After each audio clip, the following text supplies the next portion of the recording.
kawan, sebelum bibir berucap, katamu terekam jejak. Jemarimu berdansa, kawan, jangan kau salah berpijak. Pilihlah kata yang bijak. Bibir dan jemari jadi harimaumu saat kau beraksi. Janganlah kau memangsa. Hati-hati bicara, awas ada hati yang terluka. Kalimatku bermakna bila pilih kata. Ayo kawan semua, berikan cinta pada dunia. Makin cakap bicara, makin cakap digital bersama. Awas jangan kau tertipu kata. Kau bingung-bingung yang mana benar apa dusta. Gunakan hatimu untuk tahu jawabnya. Jangan mudah untuk percaya, kawan. Dengan semua yang kau baca, yang kau silaukan mata. Bibir dan jemari jadi harimaumu saat kau beraksi. Janganlah kau memangsa. Hati-hati bicara, awas ada hati yang terluka. Kalimatku bermakna bila pilih kata. Ayo kawan semua, berikan cinta pada dunia. Makin cakap bicara, makin cakap digital bersama. Digital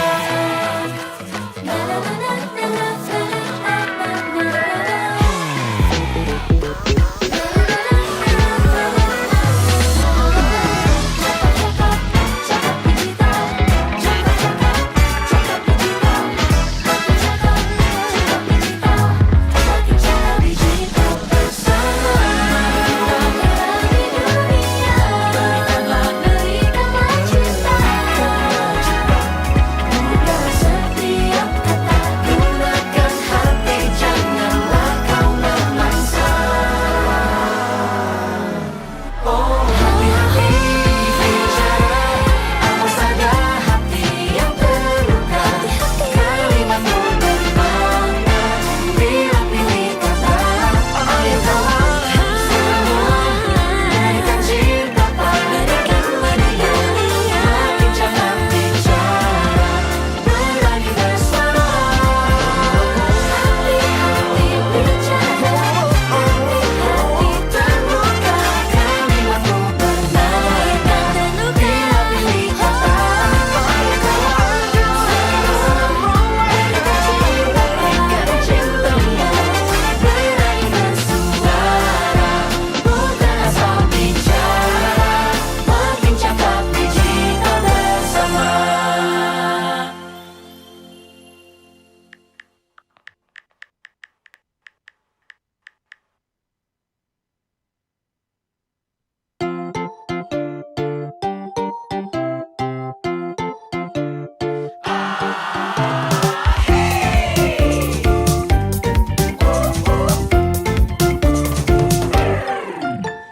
Tahukah kamu bagaimana caranya bisa asik di ruang digital? Tidak mudah caper, tidak suka pamer, apalagi baper. Jika main sosmed, semuanya datang dari rumahku. Tempatku kenyang dengan I love you. Kita keluarga makin cakap digital. Oh, oh, dari Indonesia. Kita keluarga sangat super bahagia. Oh, oh, dari Indonesia. Kita main bersama, belajar sama-sama di dunia nyata dan di dunia digital. Semakin mengerti, semakin hati-hati. Kita keluarga makin cakap digital.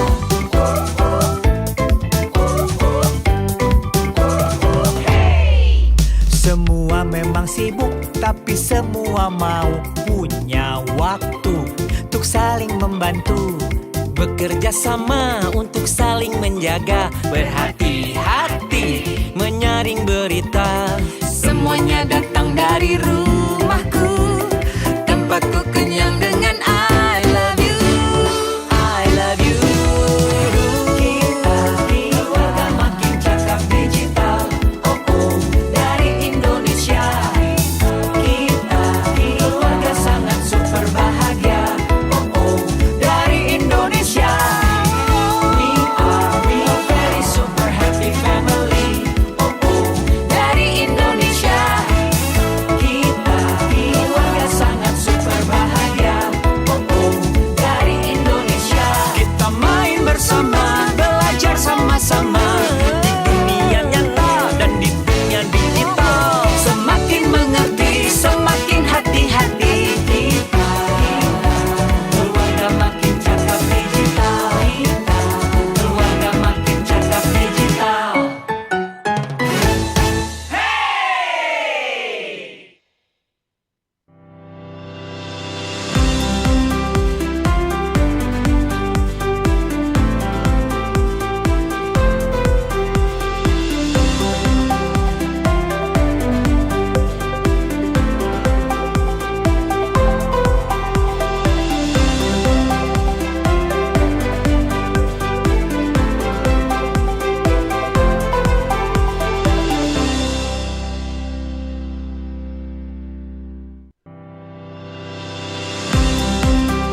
Selamat pagi, Assalamualaikum warahmatullahi wabarakatuh. Salam sejahtera, Om Swastiastu, Namo Buddhaya, salam kebajikan.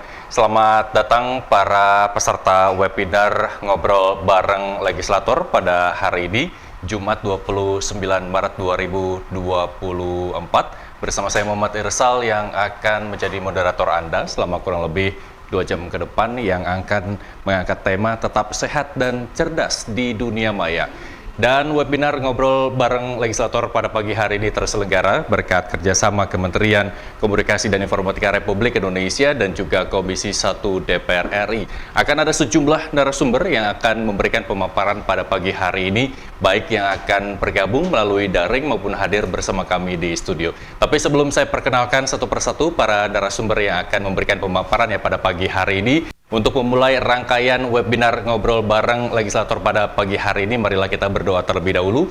Bagi yang beragama non-muslim agar menyesuaikan, dan bagi yang beragama Islam, marilah sama-sama kita mengucap lafaz basmalah bersama. Bismillahirrahmanirrahim.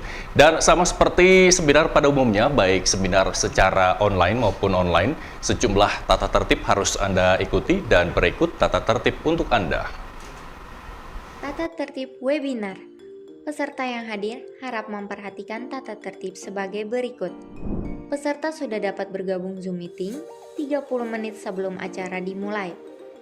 Demi keamanan bersama, peserta yang diizinkan masuk ke ruang meeting adalah peserta yang sudah terdaftar. Peserta harus menyesuaikan nama akun Zoom dengan nama yang didaftarkan. Caranya, klik ikon peserta di bawah, lalu klik nama saya, dan ganti sesuai nama yang didaftarkan. Peserta diharapkan untuk mematikan mikrofon dan menyalakan kamera selama acara berlangsung. Peserta wajib melakukan screenshot untuk pembuktian peserta hadir di saat hasil verifikasi. Apabila ingin menyampaikan pertanyaan pada sesi tanya jawab, silahkan mengaktifkan fitur raise hand atau bisa melalui fitur chat yang tersedia pada Zoom meeting. Peserta wajib mengikuti acara dari awal sampai akhir karena panitia akan memverifikasi peserta yang join di saat acara berlangsung. Seluruh rangkaian acara akan direkam dan disimpan oleh panitia sebagai bentuk pertanggungjawaban. Terima kasih. Baik, itulah sejumlah tata tertib yang harus Anda ikuti selama webinar Ngobrol Bareng Legislator pada pagi hari ini dilaksanakan. Kami mengajak Anda bergabung bersama kami di sesi tanya jawab dengan dua metode yang kami sediakan untuk Anda. Yang pertama, Anda bisa menggunakan fitur raise hand. Kami akan memilih siapa di antara Anda peserta webinar Ngobrol Bareng Legislator pada pagi hari ini yang berhak bertanya secara langsung kepada para narasumber. Dan kami perlu ingatkan bahwa pergunakanlah fitur raise hand ini secara bertanggung jawab, karena ketika kami memanggil nama Anda sudah harus dipersiapkan dengan pertanyaan yang ingin Anda sampaikan kepada para narasumber. Atau Anda bisa menggunakan kolom komentar untuk menuliskan pertanyaan yang ingin Anda sampaikan, dan pertanyaan yang terpilih saya akan bacakan dan langsung dijawab oleh para narasumber. Kita ketemu di sesi tanya jawab nanti, dan untuk meningkatkan rasa cinta kita terhadap Negara Kesatuan Republik Indonesia, marilah terlebih dahulu kita menyanyikan lagu kebangsaan Indonesia Raya bersama. Menyanyikan Indonesia Raya dimulai.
Baik, kami ingin mengucapkan selamat datang kembali bagi Anda yang baru bergabung bersama kami di webinar Ngobrol Bareng Legislator pada hari ini, Jumat 29 Maret 2024. Dan kita ketahui bahwa teknologi digital seperti saat ini memudahkan masyarakat dalam melakukan pekerjaan, belajar, hingga berkomunikasi antar sesama dengan jarak yang cukup jauh melalui kemudahan jejaring sosial. Namun penyalahgunaan jejaring sosial dapat menjerumuskan Anda dengan undang-undang yang diberlakukan di Indonesia, antara lain adalah Undang-Undang ITE, Undang-Undang Perlindungan Data Pribadi atau PDP, hingga bahkan Undang-Undang KUHP yang bisa menjerat Anda dengan perlakuan negatif Anda di media sosial. Dan untuk itu kami hadirkan webinar Ngobrol Bareng Legislator yang mengangkat tema tetap sehat dan cerdas di dunia maya dengan sejumlah narasumber yang hadir bersama kami baik melalui daring ataupun hadir bersama kami di studio. Saya perkenalkan satu persatu terlebih dahulu para narasumber yang akan memberikan pemaparannya pada pagi hari ini. Yang akan bergabung bersama kami melalui daring adalah anggota Komisi 1 DPR RI, Bapak Insinyur Haji Irwan Ardi Hasman, dan juga akan ada keynote speech yang disampaikan oleh Dirjen Aptika Kementerian Komunikasi dan Informatika Republik Indonesia, Bapak Samuel A. Pengerapan BSC. Dan yang telah hadir bersama kami di studio ada seorang akademisi, Mbak Dinda Mutia Hairun. Mbak Dinda, selamat pagi. Saya sapa terlebih dahulu. Selamat pagi. Ya, terima kasih. Rizal. Baik, terima kasih telah bergabung bersama kami. Saya tahan dulu sebelum Mbak Dinda memberikan pemaparan di pagi hari ini. Saya akan perkenalkan narasumber berikutnya terlebih dahulu yang juga sudah hadir bersama kami di studio. Ada pegiat literasi digital, Pak Didi, SEAK MAK CAAWM, Cert IFR CRMO AWP. Selamat pagi, Pak Didi. Pagi, Mas Irsal. Ya, terima kasih telah bergabung bersama kami. Dan sebelum Pak Didi dan juga Mbak Dinda memberikan pemaparan di pagi hari ini, kita akan perdengarkan terlebih dahulu pemaparan sebagai pembuka webinar Ngobrol Bareng Legislator pada pagi hari ini dari anggota Komisi 1 DPR RI, Bapak Insinyur Haji Irwan Ardi Hasman. Berikut ini untuk Anda. Bapak-bapak, ibu-ibu yang saya hormati, mohon maaf saya tidak dapat hadir secara langsung berhubung ada tugas dan tanggung jawab yang tidak bisa diwakili. Oleh karena itu saya pada hari ini saya mengikuti dengan memberikan secara Zoom. Alhamdulillahirabbil alamin, puji dan syukur kita panjatkan kehadirat Allah Subhanahu wa taala atas segala limpahan nikmat, rahmat serta hidayahnya, sehingga hari ini kita masih diberikan kesempatan dan kekuatan untuk menghadiri kegiatan sosialisasi yang diselenggarakan oleh Dirjen Aplikasi dan Informatika yang mengangkat tema bijak bermedia sosial, jangan asal sebar internet. Salawat dan salam semoga senantiasa tercurah kepada junjungan Nabi besar Rasulullah Muhammad Sallallahu Alaihi Wasallam beserta keluarga, kerabat serta pengikut-pengikutnya. Perkenalkan, saya Irwan Ardi Hasman, anggota Komisi 1 DPR RI dari Dapil Jawa Barat 3 meliputi Kota Bogor dan Kabupaten Cianjur. Bapak-bapak, ibu-ibu yang saya hormati, bijak dalam bersosial media adalah hal yang sangat penting untuk diterapkan oleh semua kalangan. Sosial media adalah tempat untuk berbagi pengalaman, mendapatkan informasi terbaru, dan terhubung dengan orang lain secara mudah dan cepat. Kita sebagai pengguna media sosial harus bisa memilah mana yang perlu dibagikan dan mana-mana yang disampaikan kepada halayak ramai yang boleh kita berikan. Selanjutnya, ada beberapa hal yang harus diperhatikan dalam bermedia sosial. Pertama yaitu pahami dulu tujuan kita. Sebelum kita memposting sesuatu di media sosial, pertimbangkan tujuan kita. Apakah tujuan kita ingin memberikan informasi, atau ingin menghibur, atau terlibat dalam percakapan? Memahami tujuan ini membantu kita memilih konten yang sesuai dengan apa yang kalian ingin capai. Misalnya, jika tujuannya adalah memberikan informasi, pastikan konten yang kalian bagikan relevan dan akurat. Kemudian yang kedua, jangan menyebar hoax. Pada penjelasan poin pertama sudah ditegaskan untuk menghindari penyampaian informasi yang sifatnya hoax. Sebelum kalian membagikan berita atau informasi, pastikan kalian telah memverifikasi kebenarannya. Hoax bisa merusak reputasi kalian dan menyebarkan informasi palsu yang merugikan orang lain. Jadi alih-alih bagi informasi yang harusnya mendapatkan banyak pujian, malah kita jadi rusak dengan segelintir konten yang penuh kepalsuan. Perlu diingat, informasi yang kita bagikan harus bisa dibuktikan secara benar dan jangan sampai orang lain mendapatkan informasi palsu atau hoax. Bapak-bapak, ibu-ibu yang saya hormati, yang ketiga yang tidak kalah penting adalah target dari audiensnya. Hal ini merupakan konsep penting yang berkaitan dengan siapa yang kita ingin jangkau atau ajak berinteraksi di media sosial. Dalam konteks bijak bersosial media, memahami audiens kalian adalah kunci untuk menghasilkan konten yang relevan dan efektif. Misalnya, jika kalian memiliki audiens yang terdiri dari profesional muda, konten yang berkaitan dengan perkembangan karier dan tren industri mungkin akan lebih sesuai daripada konten yang ditujukan untuk remaja. Dengan memahami siapa yang kalian ingin jangkau, kita dapat menyusun pesan dan konten yang menarik bagi mereka, meningkatkan interaksi, dan memastikan bahwa pesan kita memiliki dampak yang lebih besar dari platform media sosial. Kemudian yang keempat yaitu pahami etika online. Mencakup berbagai prinsip yang harus dipegang, mulai dari menghindari penggunaan bahasa kasar, menghormati pendapat dan privasi individu, hingga menjauhi tindakan yang merugikan atau meresahkan orang lain di platform media sosial. Bertindak secara etis secara online juga berarti menjauhi perilaku yang merugikan seperti cyberbullying, penyebaran hoax, atau pencemaran nama baik. Selain itu, menghormati hak privasi dan data pribadi orang lain adalah hal yang sangat penting, sehingga kita tidak melibatkan diri dalam tindakan yang merugikan atau menyebar informasi pribadi tanpa izin.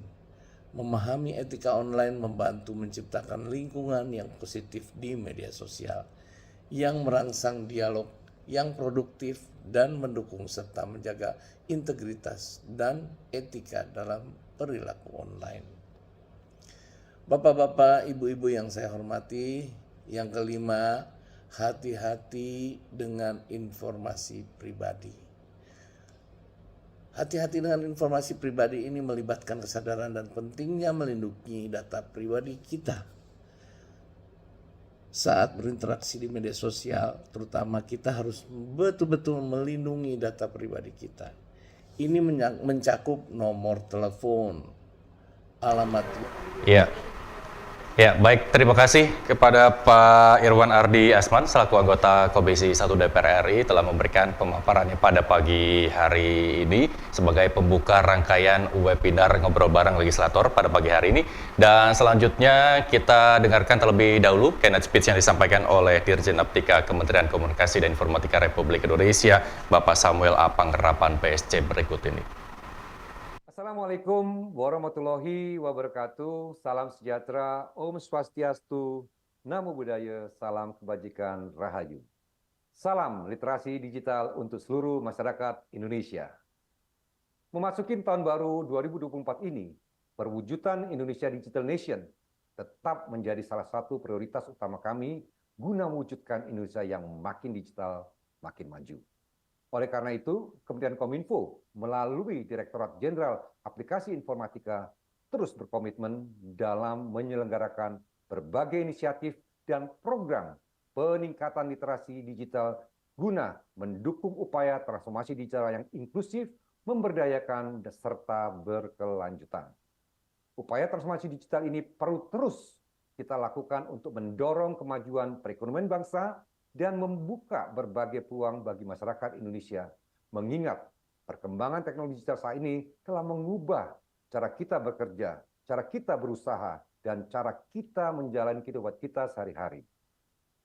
Atas dasar itulah yang kemudian mendorong kami untuk melakukan peningkatan kesadaran, pengetahuan, dan kecakapan digital yang ditujukan pada 3 sektor, yaitu masyarakat umum, pemerintahan, dan pendidikan melalui berbagai program literasi digital. Pada tahun 2024 ini, Kementerian Kominfo akan kembali menghadirkan literasi digital sebagai upaya perwujudan masyarakat Indonesia yang siap dan sigap menghadapi peluang serta tantangan transformasi digital melalui 4 pilar utama, yaitu kecakapan digital, keamanan digital, budaya digital, dan etika digital. Oleh karena itu, saya mengajak seluruh peserta untuk berperan aktif dalam kegiatan ini serta memanfaatkan kesempatan yang berharga ini dengan menyerap pengetahuan sebanyak-banyaknya. Selamat mengikuti kegiatan literasi digital dan mari bersama dalam mewujudkan ruang digital Indonesia yang aman dan produktif. Indonesia terkoneksi, makin digital, makin maju. Terima kasih, salam literasi digital. Wassalamualaikum warahmatullahi wabarakatuh. Om Santi Santi Om, Namo Buddhaya, salam kebajikan, Rahayu. Baik, selanjutnya kita akan mendengarkan pemaparan narasumber berikutnya, tapi sebelum itu kami mengingatkan kepada Anda bisa bergabung bersama kami di sesi tanya jawab setelah pemaparan para narasumber dengan 2 metode yang kami sediakan untuk Anda. Yang pertama, Anda bisa menggunakan fitur Raise Hand. Kami akan memilih siapa di antara Anda yang beruntung untuk bisa bertanya secara langsung kepada para narasumber, atau Anda bisa menuliskan pertanyaan di kolom komentar. Pertanyaan yang terpilih saya akan bacakan dan langsung dijawab oleh para narasumber. Baik, pemaparan berikutnya kami meminta kesediaannya kepada akademisi Mbak Dinda Mutia Hairun untuk memberikan pemaparannya pada pagi hari ini terkait dengan tema kita tetap sehat dan cerdas di dunia maya. Apa yang bisa disampaikan, Mbak Dinda, silakan. Baik, terima kasih Mas Irsal atas waktunya. Assalamualaikum warahmatullahi wabarakatuh. Waalaikumsalam warahmatullahi wabarakatuh. Yang terhormat Kementerian Komunikasi dan Informatika Republik Indonesia, dan yang terhormat narasumber kita yang pertama tadi ada Bapak Insinyur Haji Irwan Ardi Hasman, dan yang kedua ada narasumber kita Pak Didi, dan juga moderator kita pada hari ini Mas Irsal. Tidak lupa ucapan terima kasih kepada tim I.O. sehingga acara pada hari ini berjalan dengan lancar, bismillah insyaallah. Dan juga selamat datang kepada seluruh peserta webinar pada hari ini. Puji dan syukur kita panjatkan kehadiran Allah Subhanahu wa taala sehingga kita dapat berkumpul di sini dalam webinar dengan tema tetap sehat dan cerdas di dunia maya.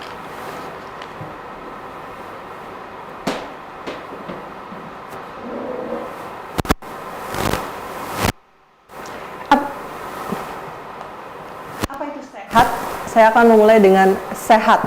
Sehat adalah hal yang paling mendasar dari setiap manusia.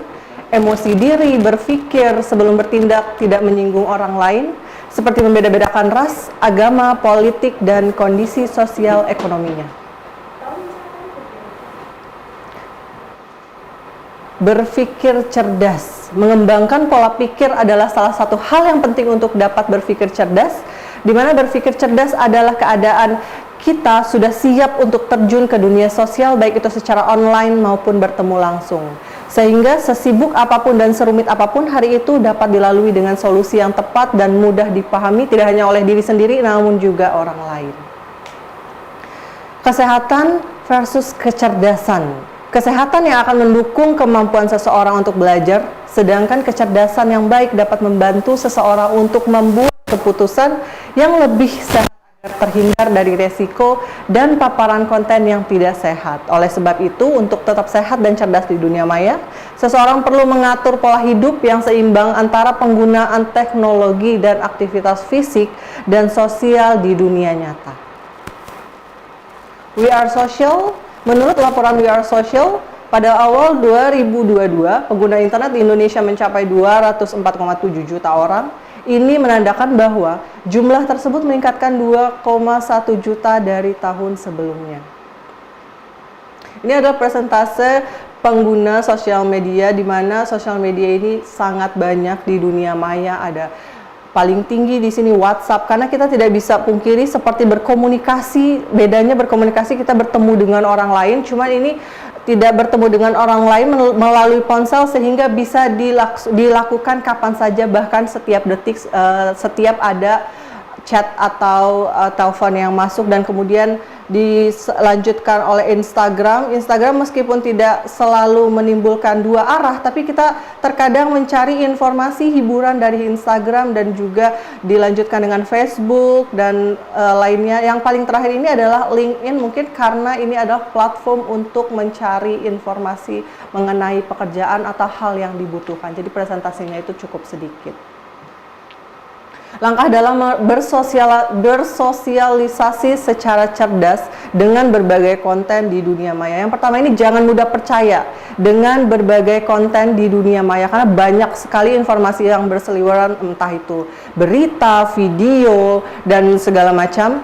Dan kemudian periksa kredibilitas sumber informasinya. Pastikan kita mencari informasi berdasarkan platform yang sudah terverifikasi, ataupun berita-berita yang memang sudah bekerja sama dengan jurnalistik, di mana mereka menggunakan kode etik jurnalis. Dan kemudian teliti kebenaran kontennya dengan membandingkan dengan sumber lain. Jika kita sudah memfollow akun yang memang sudah terverified, misalnya Berita Detik, dan kita sudah membaca itu terlebih dahulu, jika kita membuka akun lain di dunia maya, kita akan tidak akan mudah percaya bahwa oh ini beda nih sama yang tadi saya baca.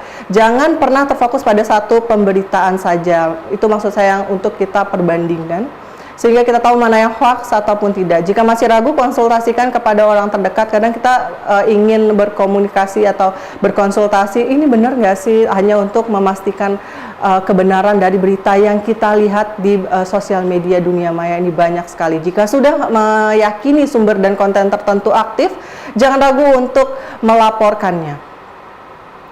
Dan ini beberapa etika di dunia maya. Jangan FOMO. Zaman sekarang ini FOMO ini paling utama ya, karena fear of missing out. Dimana kita contohnya ada sosial media menggunakan platform atau enggak template, ada akun, ada template, misalnya at yours ini dibuat oleh satu orang, dan setiap orang bisa menggunakan template tersebut. Dan kita harus tahu kita akan mengikuti ini atau tidak. Kadang ada posting anak pertamamu. Nah, kita pikirkan lagi, kalau saya posting muka anak saya, mukanya akan disalahgunakan nggak ya? Kita harus lebih teliti, memawas diri, apakah itu nanti berdampak buruk terhadap anak saya, digunakan fotonya untuk konten-konten yang kita tidak tahu, karena di seluruh dunia bisa mengakses at yours tersebut yang saya berikan contoh di Instagram, dan add your foto in ID. Nah, ada orang yang kadang polos bener-bener ID dia, KTP dia posting, entah itu alamat, semua nick, itu kan bahaya sekali gitu. Even kita memposting kita lagi di bandara, barcode-nya pun itu jangan pernah gitu. Jadi kita harus berhati-hati dan lebih berpikir positif lagi, apakah ini penting ataupun tidak, seperti itu. Fokus untuk berkreasi, berekspresi di dunia maya. Jangan terjebak dalam perang like, verifikasi, dan jumlah followers. Ini zaman sekarang nggak sedikit yang mengikuti tren ini, sehingga tidak ragu-ragu untuk membeli jumlah followers ataupun like. Karena seperti akun sosial media kita di dunia maya itu adalah seperti akun pribadi, yang jangan sampai ada orang lain yang tidak kita kenal bisa mengakses data pribadi kita, foto kita, atau akun kita. Kita anggap itu sebagai ID KTP kita, sehingga jangan sembarangan orang lain dapat mengakses akun kita. Dan gunakan media sosial untuk membangun komunitas yang positif. Tak perlu membandingkan diri dengan apa yang terlihat di media sosial kita, karena apa yang kita lihat di sana belum tentu faktanya juga demikian. Karena ini di sosial media banyak banget orang yang ingin hanya melihatkan yang terbagus dari diri mereka, sehingga bikin yang melihat itu merasa insecure gitu. Padahal belum tentu sebenarnya yang mereka posting bagus selalu bagus. Kita nggak tahu apa yang mereka rasakan di luar sana. Bahkan mungkin mereka lebih sedih atau sebenarnya mereka depresi, seperti itu. Tujuan positif sosial media ini ada beberapa, cukup banyak ya, untuk membuat eksistensi diri, unggah konten yang kuat dan bermanfaat, tunjukkan konten yang berkualitas, dapat digunakan untuk tambahan income, affiliate atau endorse. Jika kita membuat diri kita ini eksis, tidak sedikit ada yang pelaku usaha ingin bekerja sama dengan kita yang dinamakan endorse atau affiliates ini. Mungkin beberapa sudah ada yang tahu. Kita dapat berjualan atau berdagang tanpa memiliki barang dan juga gudang, tapi kita mendapatkan income. Seperti misalnya kita affiliates di toko orange, tidak boleh disebut ya mungkin merek. Jadi saya bilang toko orange saja ya. Dunia maya juga dapat berguna untuk membangun relationship dan networking sebagai jalan membangun bisnis. Tips cerdas dan bijak di dunia maya. Apapun yang ingin kita unggah sebaiknya disortir dan dinilai terlebih dahulu oleh pikiran dan hati kita. Jangan menggebu-gebu, jangan terlalu emosi, jangan terlalu terbawa dengan apa yang orang lain posting, saya juga pengen posting gitu. Atau pikirkan dampak apa yang akan muncul ketika postingan tersebut tersebar di dunia maya dan jadilah penyebar informasi atau pembuat konten yang sehat dan cerdas. Ini kemarin pas lagi bulan-bulan pemilu nih banyak sekali nih konten-konten ataupun link-link yang berseliweran di WhatsApp ataupun Facebook tuh, seperti itu saya lihat.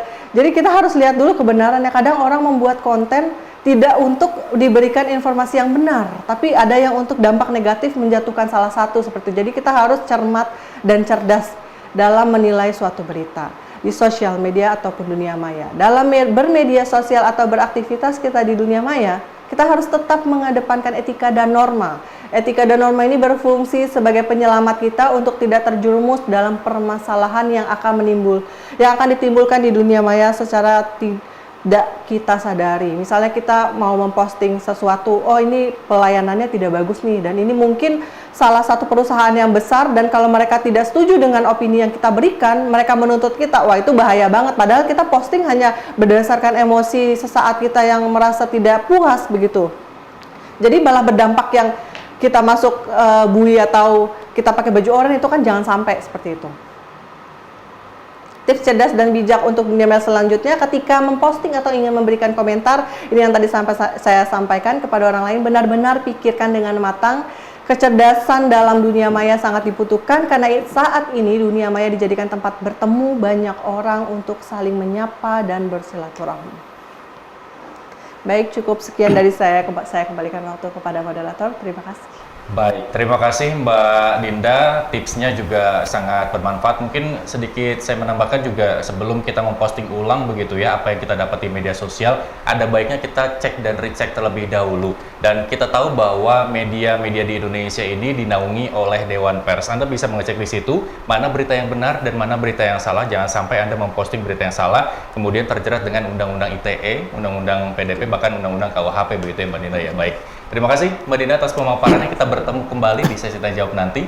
Dan bagi Anda yang ingin bertanya secara lebih lengkap, lebih lanjut terkait dengan pemaparan yang disampaikan oleh Mbak Dinda, Anda bisa bergabung bersama kami di sesi tanya jawab dengan dua metode yang kami sediakan untuk Anda. Yang pertama, Anda bisa menggunakan fitur ASN. Kami akan memilih siapa di antara Anda yang beruntung untuk bisa bertanya secara langsung kepada Mbak Dinda ataupun narasumber berikutnya ini nanti, ataupun Anda bisa menuliskan pertanyaan di kolom komentar. Pertanyaan yang terpilih saya akan bacakan dan langsung dijawab oleh Mbak Dinda. Kita ketemu di sesi tanya jawab, dan narasumber berikutnya yang akan memberikan pemaparan pada pagi hari ini ada pegiat literasi digital yang juga hadir bersama kami di studio. Pak Didi, apa yang bisa disampaikan terkait dengan tema kita pagi hari ini, tetap sehat dan cerdas di dunia maya? Silakan. Ya, baik. Terima kasih Mas Irsal.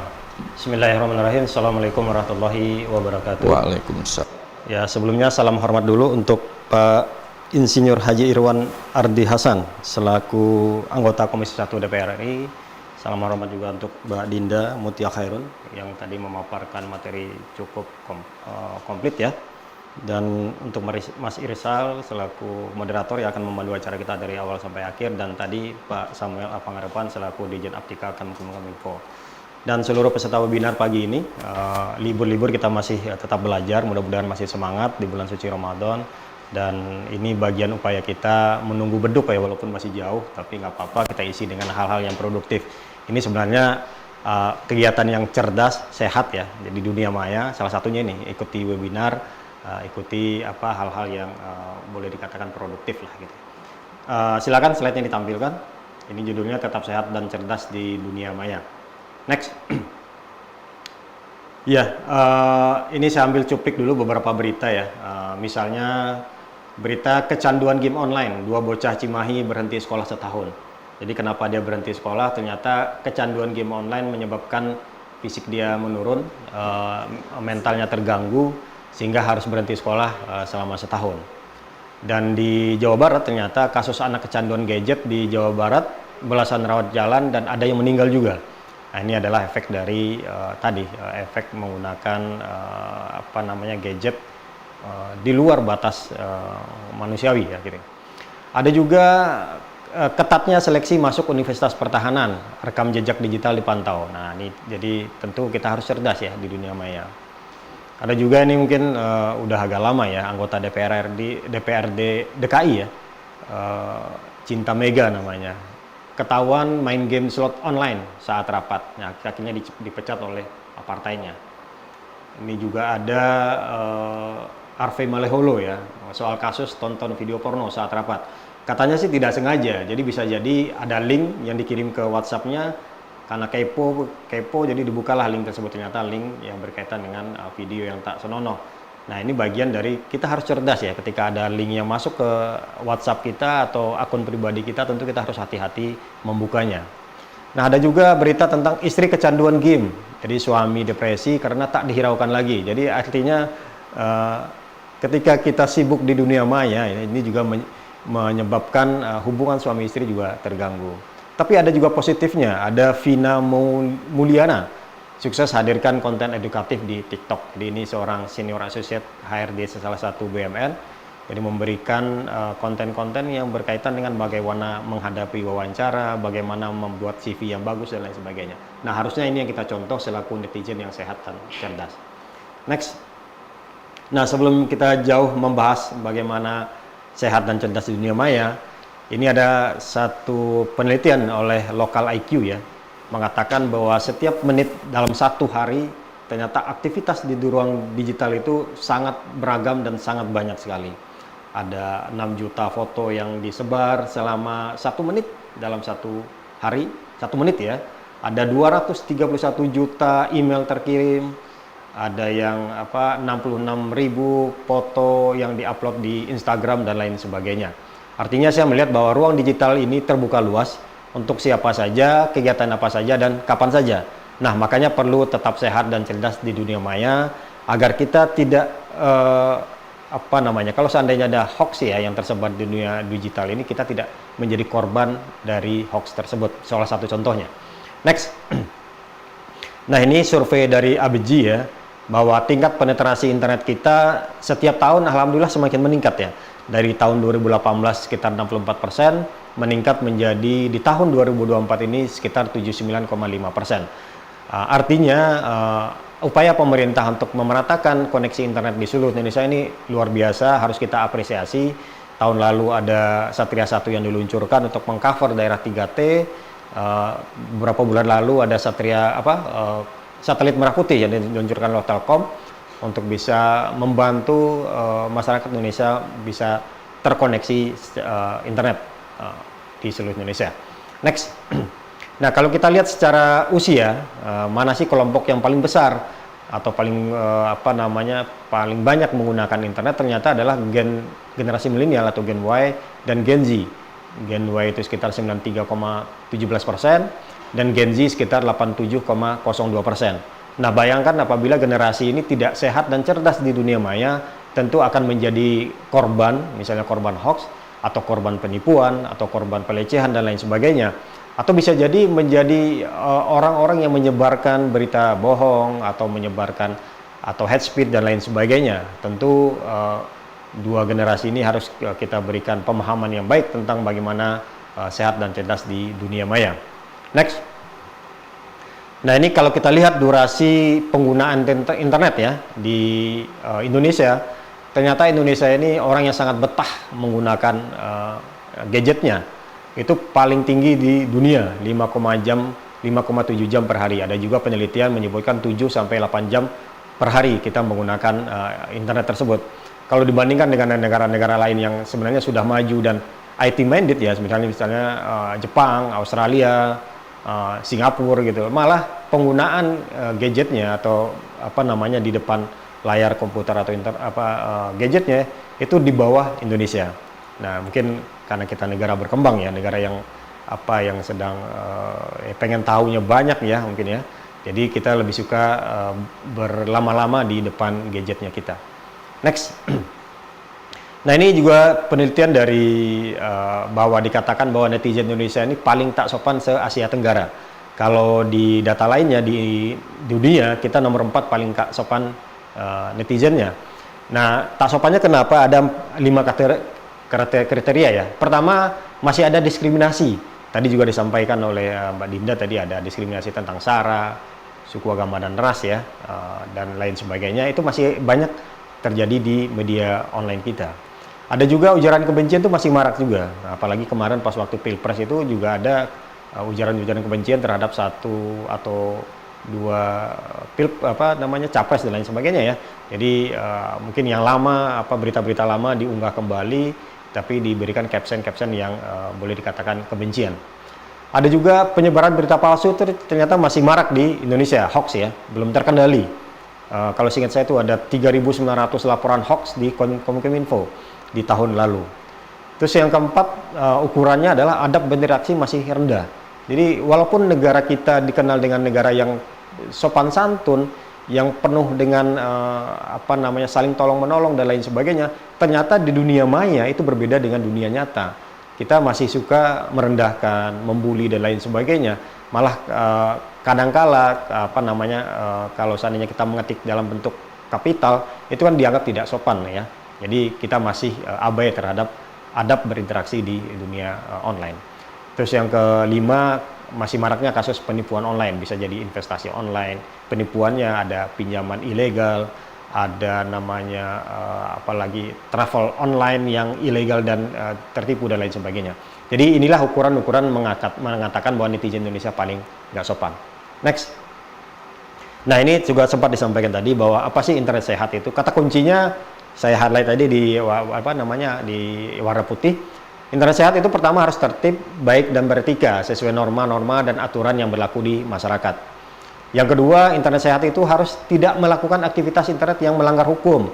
Misalnya pelanggaran hak cipta atau hacking atau konten-konten ilegal atau situs dewasa dan lain sebagainya.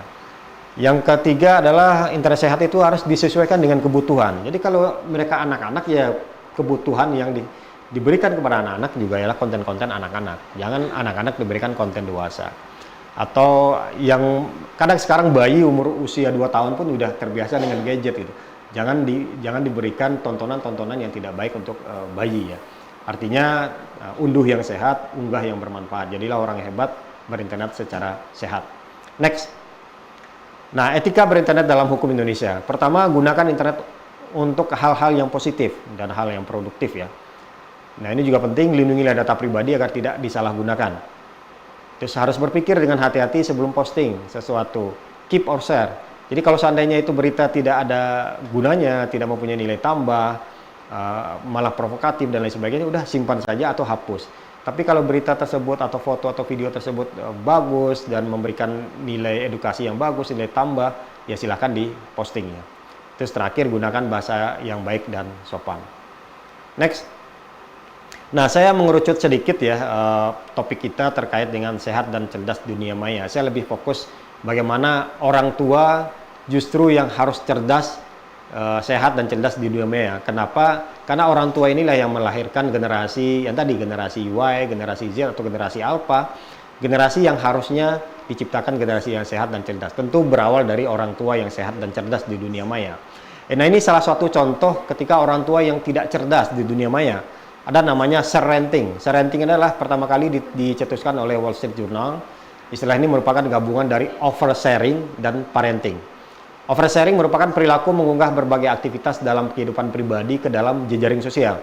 Sedangkan parenting merupakan kegiatan mengasuh anak. Jadi share renting bisa dimaknai sebagai perilaku orang tua yang mengunggah berbagai sisi kehidupan anak ke dalam jejaring sosial. Atau bisa jadi foto anaknya, tadi disebutkan oleh Mbak Dinda, at yours ya. Jadi ketika kita memposting foto anak kita, bisa jadi foto anak ini digunakan oleh pihak-pihak yang tidak bertanggung jawab. Gitu. Ini bagian dari mengapa orang tua harus cerdas di dunia maya. Next. Nah ini bahaya serenting ya. Pertama, anak rentan menjadi incaran pedofilia. Karena tadi, jadi ketika ada foto anak-anak, ada oknum yang melakukan profiling, anaknya seperti apa dan lain sebagainya. Jadi bisa menjadi objek atau incaran pedofilia.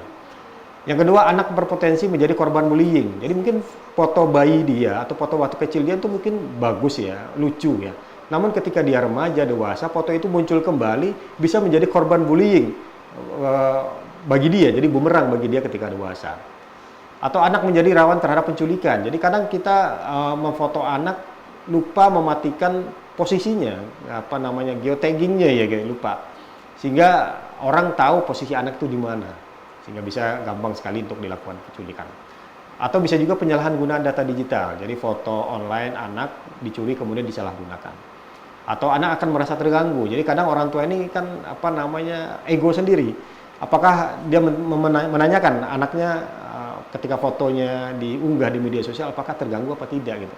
Karena anak juga punya hak ya, punya kebebasan juga. Next. Nah ini beberapa contoh kejadian ya. Jadi foto anak diklaim orang lain patut dijadikan pelajaran berharga bagi para orang tua.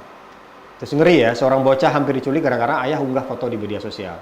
Dan kita lihat juga ternyata tidak hanya masyarakat umum ya. Ada juga public figure ya, misalnya Ria Ricis ya, dikecam Komnas Anak.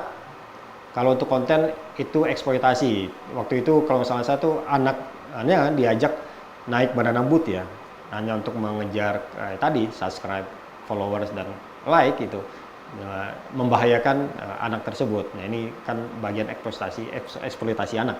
Jadi hanya demi followers dan lain sebagainya. Next. Nah ini penting ya, orang tua cerdas filter bagi anak di era digital. Jadi bagaimana kita bisa menjadi orang tua yang cerdas di era digital. Ini ada beberapa tips ya. Next. Nah ini saya sebutkan dulu tantangan orang tua di era digital ya.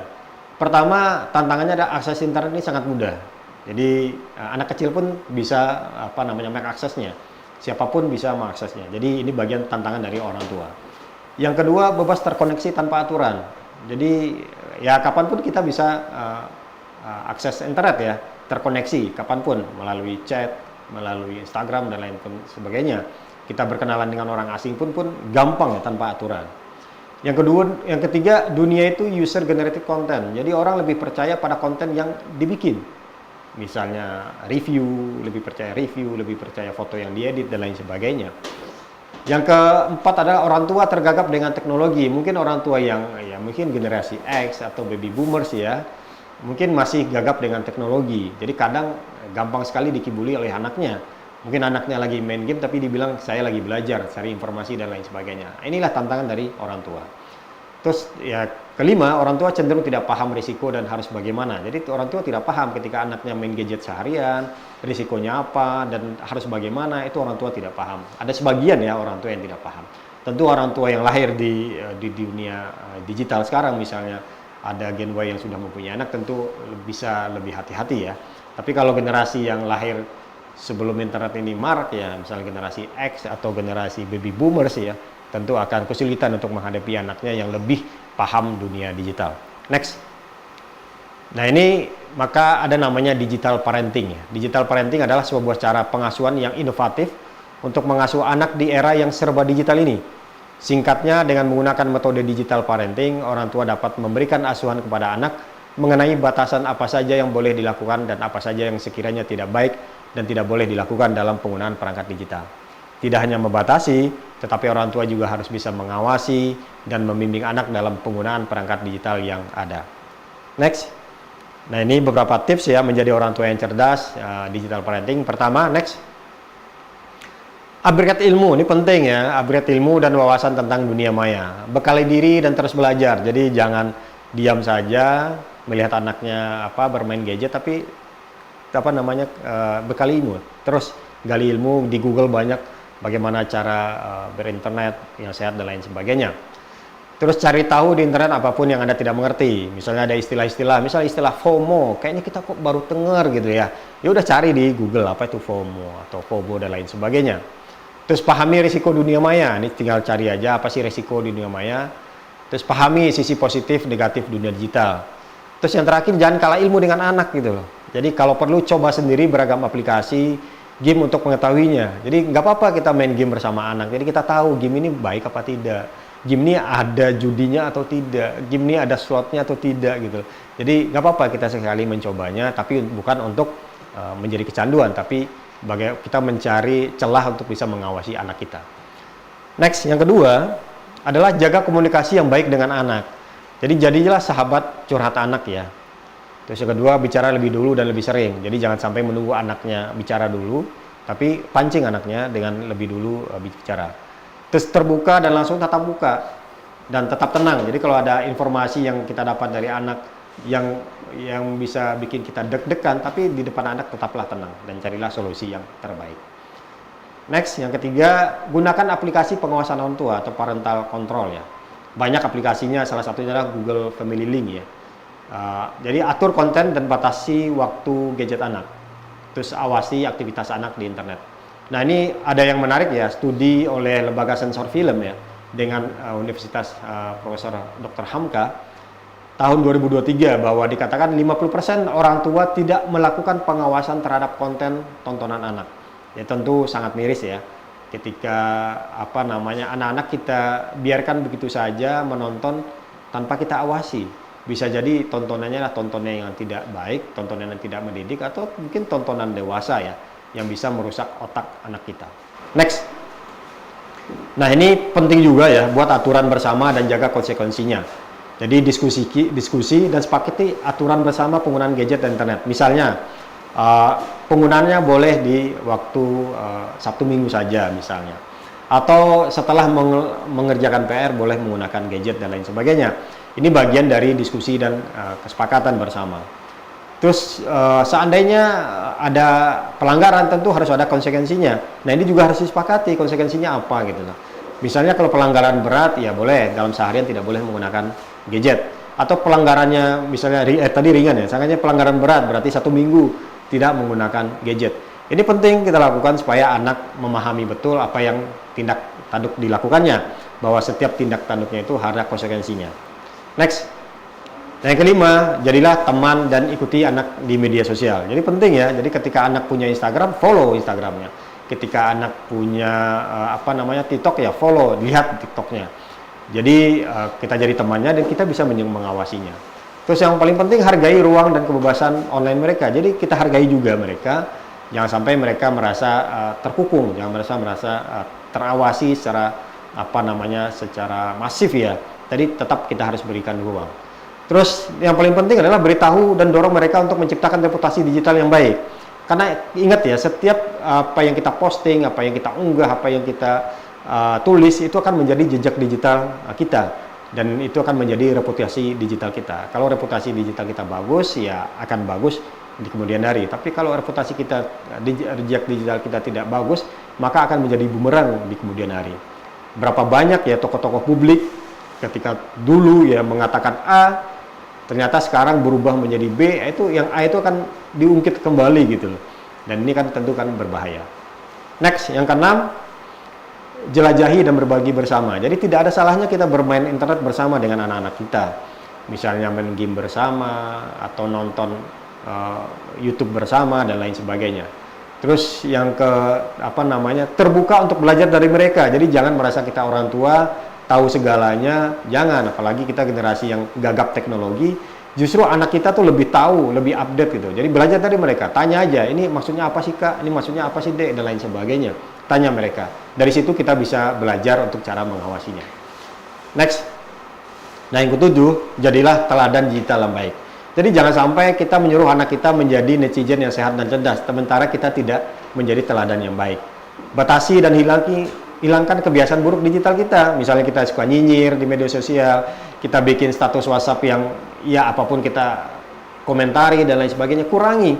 Karena bisa jadi ketika kita menjadi teman anak kita, tentu anak kita akan melihat loh, kok ayah bunda saya begini ya kontennya, kok ayah bunda saya komennya begini ya, padahal saya disuruhnya begini dan begini. Artinya kita tidak menjadi teladan digital yang baik. Terus tunjukkan kepada anak bagaimana berekspresi yang baik di dunia digital. Jadi kalaupun marah misalnya, jangan sampai marah itu diekspresikan di dunia digital. Cukup tidak perlu ditulis gitu loh. Jadi jangan sampai seluruh kejadian ditulis di status dan lain sebagainya. Nggak usah gitu. Jangan sampai orang tahu kondisi kita yang sebenarnya. Next. Nah ini yang terakhir yang menurut saya sangat penting ya. Tanamkan pendidikan agama dan norma serta nilai Pancasila. Ini sangat penting. Sampaikan bahwa aktivitas di dunia maya juga akan dipertanggungjawabkan di akhirat kelak. Jadi jangan sampai dikatakan bahwa di akhirat kelak itu cuma aktivitas dunia nyata saja. Enggak. Apa yang kita tulis itu akan menjadi tanggung jawab kita di di akhirat kelak. Terus dasari setiap aktivitas online dengan nilai-nilai Pancasila. Misalnya ya, kita menyebarkan hoax ya. Hoax ini kan tujuannya adalah bikin keresahan. Bisa jadi ada muncul desintegrasi bangsa gara-gara kita menyebarkan berita hoax. Ini kan tidak sesuai dengan nilai-nilai Pancasila Persatuan Indonesia. Ketika kita membuli orang lain ya, ini kan tidak sesuai dengan nilai-nilai kemanusiaan yang adil dan beradab. Jadi sampaikan bahwa kita ketika beraktivitas online ya tetap menjunjung nilai-nilai Pancasila dan junjung tinggi norma etika dan bermedia sosial. Tadi juga sudah sampaikan bagaimana beretika di media sosial, mana yang baik dan mana yang buruk. Next. Nah ini untuk menciptakan generasi yang sehat dan cerdas di dunia maya perlu peran penting orang tua. Keluarga adalah tempat pendidikan pertama bagi anak-anak, maka ciptakanlah keluarga yang sehat dan cerdas dalam menggunakan internet. Itu yang saya sampaikan. Bila taufik hidayah. Assalamualaikum warahmatullahi wabarakatuh. Waalaikumsalam warahmatullahi wabarakatuh. Kalau dipikir-pikir 8 rasanya kurang Pak Didi ya bagi orang tua untuk memantau anaknya begitu ya. Nah ini kita harapkan para konten-konten kreator juga bukan hanya mengejar AdSense ataupun subscriber, tapi juga berkontribusi dalam meningkatkan tingkat literasi digital masyarakat begitu ya. Karena meskipun tadi Pak Didi bilang sudah menggunakan Google Family Link atau juga YouTube Kids dan lain sebagainya, karena di dunia digital terutama di YouTube ini ada teknik clickbait Pak Didi ya. Jadi ketika thumbnail ini kita lihat bersifat positif tapi nyatanya malah bersifat negatif begitu ya. Dan orang tua juga harus pahami bahwa kita sudah ada tren plot twist gitu Pak Didi ya, karena ketika kita nonton konten secara positif di awal ternyata negatif di akhir begitu ya. Nah ini juga harus menjadi perhatian khusus para konten kreator untuk membangun bangsa dengan membuat konten-konten yang bernilai positif. Baik, terima kasih Pak Didi, kita bertemu di sesi tanya jawab. Anda bisa bertanya secara lebih lanjut terkait pemaparan oleh Pak Didi dengan dua metode yang kami sediakan pada sesi tanya jawab nanti. Yang pertama, Anda bisa menggunakan fitur Raise Hand. Kami akan memilih siapa di antara Anda yang beruntung untuk bisa bertanya secara langsung kepada Pak Didi ataupun Mbak Dinda sebelumnya. Atau Anda bisa menuliskan pertanyaan-pertanyaan di kolom komentar. Pertanyaan yang terpilih kami akan bacakan dan langsung dijawab oleh para narasumber. Sebelum kita masuk ke sesi tanya jawab, kita akan break sejenak. Pemirsa, ngobrol bareng legislator akan kembali usai jeda.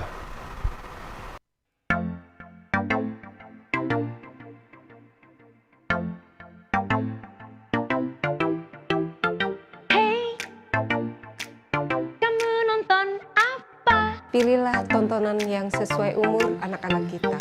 Hey, nonton ini aja. Hey, kok nonton dulu? Jangan sampai ketagihan. No. Hey, kita main saja. Aku sejak kecil belajar tanggung jawab dan juga peduli agar nanti aku siap untuk pimpin Indonesia. Hey, ini kan gak lucu. Hati-hati jejak digital kita, jangan sampai data anak tersebar. Hey, Akibatnya, akibatnya. aku sejak kecil belajar tanggung jawab dan juga peduli agar nanti aku siap untuk pimpin Indonesia. Ya, memang anak masa depan bangsa selalu jadi slogan di mana-mana. If we are the future, then you should make time. Don't just let internet mess with our mind. Punya gadget perlu tanggung jawab, pakai benar masa depan mantap. Oh yeah, how can we tell what is right by ourselves? Yo, mom and dad, we need help. Aku sejak kecil belajar tanggung jawab dan juga peduli, agar nanti aku siap untuk pimpin Indonesia.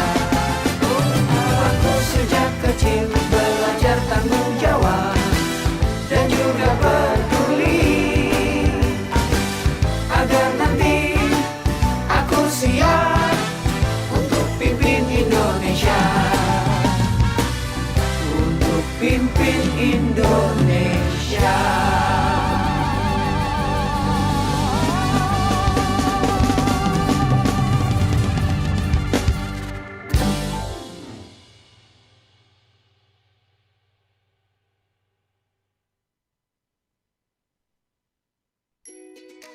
Kita tahu kalau tiap harinya di internet itu banyak masalah. Dari adu mulut yang berujung gelut, kena bully sampai ngurung diri, akun medsos kena hack, dan tipu-tipu customer service palsu. Apakah kalian mau jadi salah satunya? Tentunya enggak kan? Makanya, inilah 4 jurus andal biar makin cakap digital. Buat mulanya, inilah jurus pertama.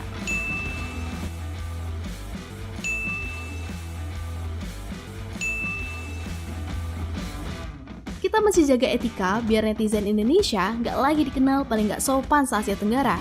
Bayangin etika di dunia maya itu sama pentingnya kayak dunia nyata. Lalu biar internet makin tentram, tanpa perpecahan, inilah jurus kedua.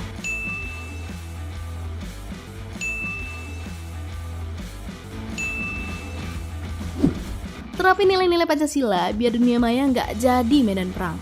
Saat dasar budaya kuat, kita jadi bisa menempatin dunia digital sampai maksimal.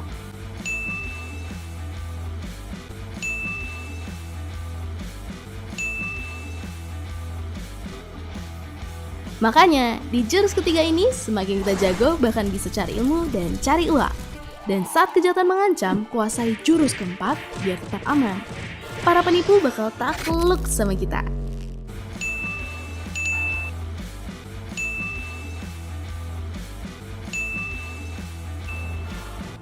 Jadi, siap untuk menguasai jurus-jurus biar cakap digital?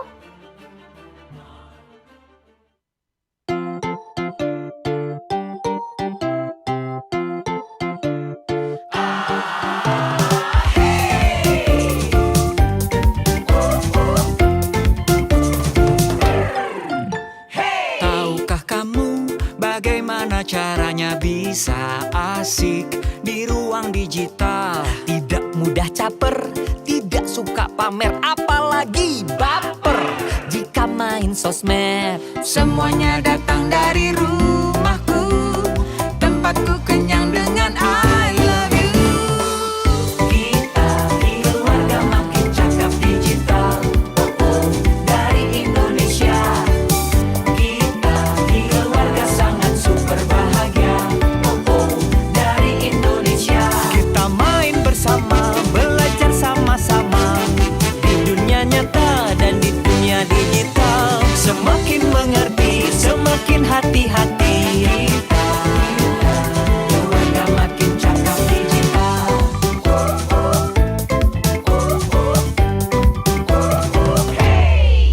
Semua memang sibuk, tapi semua mau punya waktu untuk saling membantu. Bekerja sama untuk saling menjaga, berhati-hati menyaring berita. Semuanya datang dari rumahku, tempatku kenyang dengan I love you. I love you. Kita di keluarga makin cakap digital, dari Indonesia. Kita di keluarga sangat super bahagia, dari Indonesia. We are very super happy family, dari Indonesia. Kita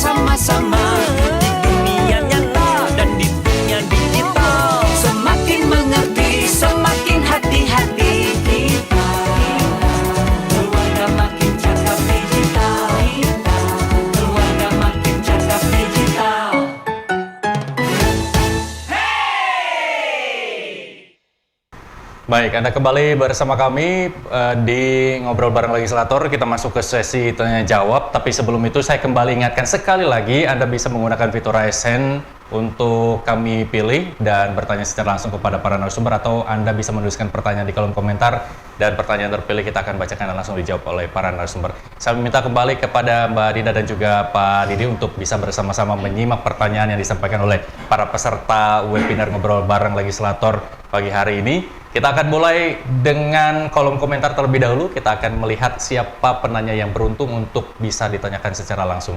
Ada siapa di sana? Ada Dedi Arifwan untuk Bu Dinda. Disimak pertanyaan sama-sama. Bu Dinda, pertanyaannya, apa yang sebaiknya kita lakukan jika kita menemui perilaku online yang merugikan atau menyakitkan, serta bagaimana cara kita menjaga keamanan dan privasi data pribadi saat beraktivitas online? Silakan langsung dijawab, Mbak Dinda. Terima kasih untuk pertanyaannya. Kalau misalnya kita ingin menjaga hal-hal penting di dunia maya, pasti yang umum tuh privacy.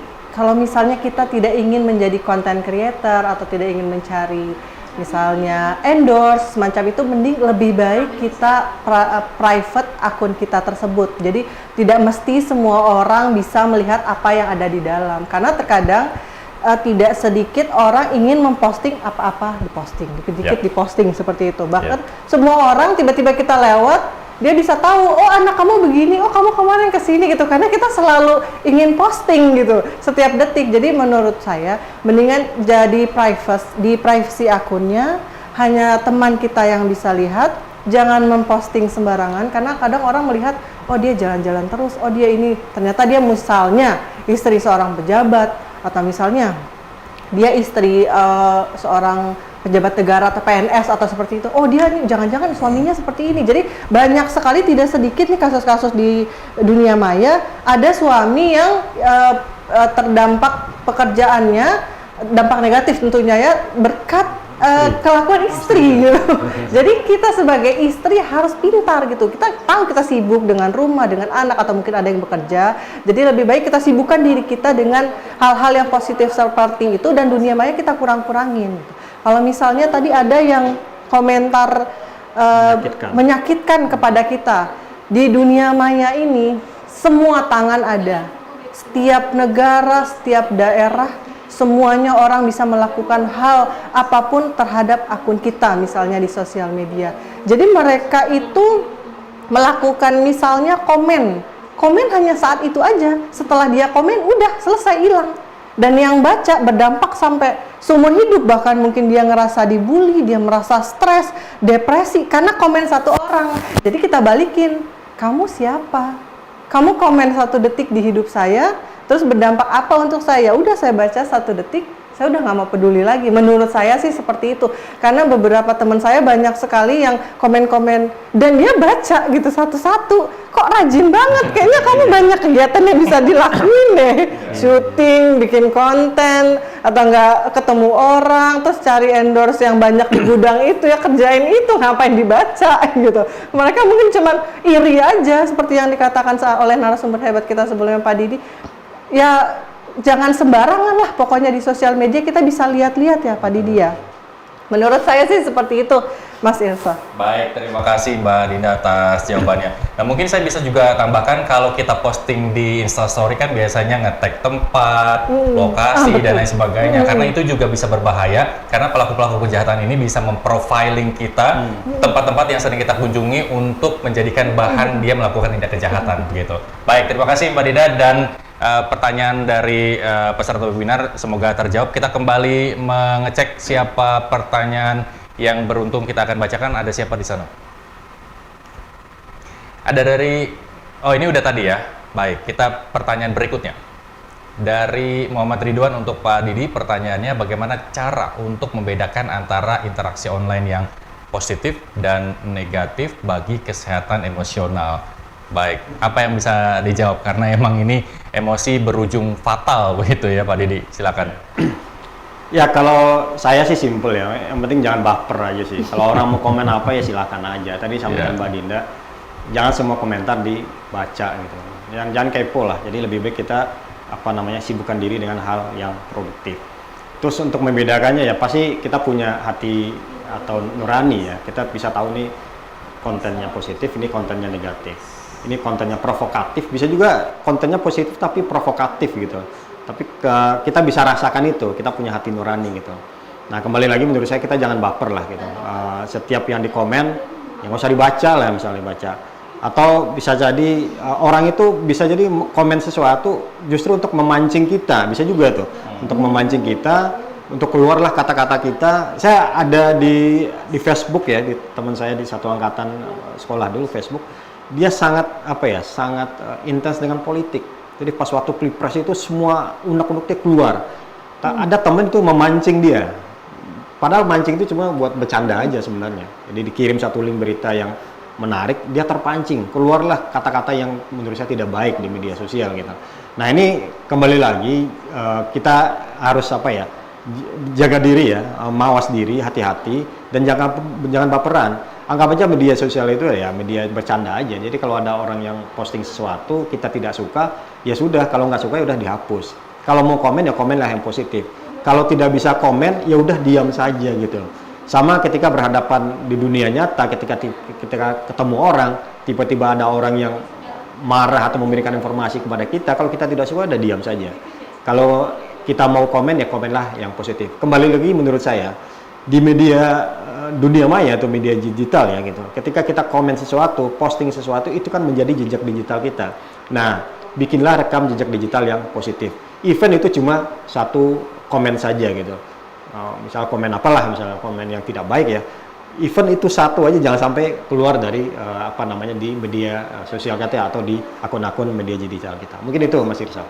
Baik, terima kasih Pak Didi atas jawabannya. Kita kembali mengecek pertanyaan yang sudah masuk. Ada siapa di sana? Kita cek.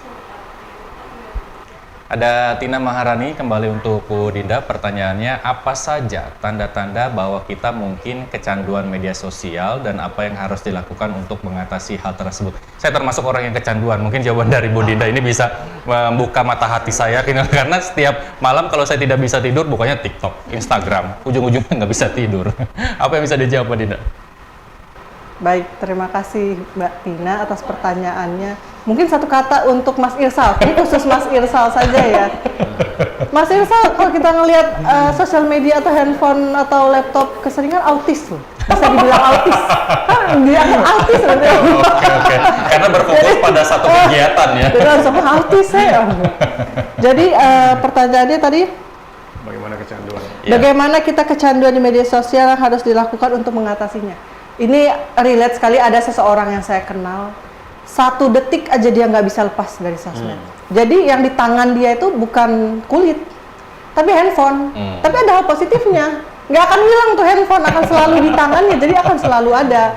Jadi posisikan diri kita ini, mungkin saya bisa bilang relate dengan anak kecil seperti itu. Ya, mainan. Kita letakkan handphone kita di suatu tempat, karena biasanya kita kan kalau lihat gadget gitu, berita dari dia apa nih, chat dari dia apa nih, atau enggak kita mau nge-stalk orang, dia ngapain nih hari ini.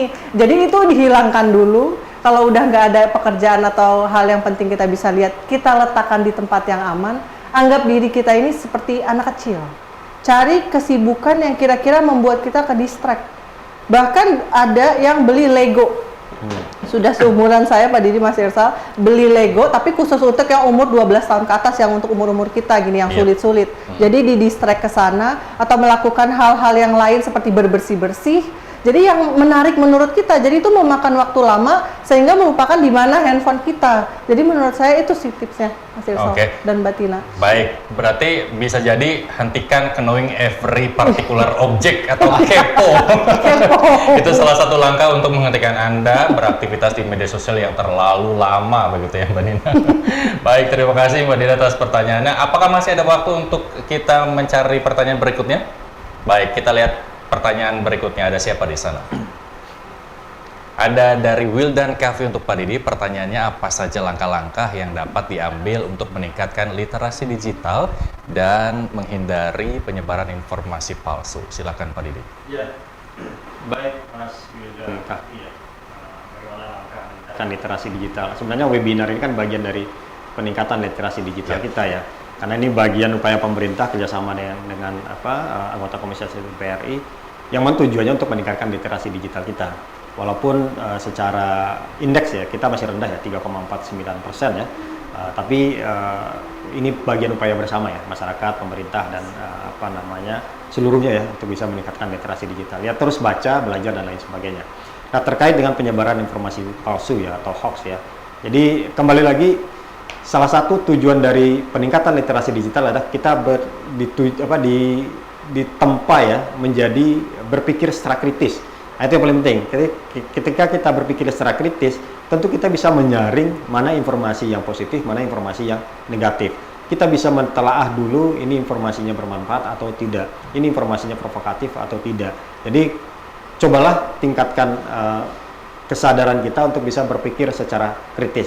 Nah, berpikir secara kritis ini harus banyak baca, banyak belajar, banyak berdiskusi. Itu juga bagian dari meningkatkan pemikiran kritis kita juga gitu. Jadi kembali lagi saya mengingatkan bahwa ruang digital kita ini kan tidak bisa kita hambat ya. Jadi kita bisa batasi.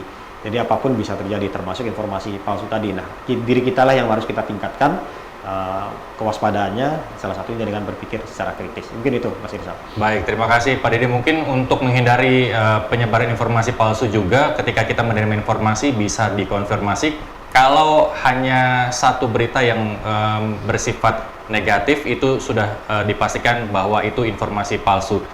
Caranya bisa ngecek nih Pak Didi ya, dengan portal-portal berita nasional. Kalau memang ada informasi serupa berarti memang informasinya valid gitu. Intinya cek dan recheck dan jangan malas begitu ya Pak Didi ya. Betul. Baik, jawaban dari Pak Didi mengakhiri sesi tanya jawab kali ini. Mungkin saya sekaligus meminta closing statement dari Pak Didi secara langsung apa yang bisa disimpulkan terkait pertemuan kita pada pagi hingga siang ini. Pak Didi silakan. Ya, baik. Saya tak henti-hentinya menghimbau seluruh masyarakat Indonesia ya.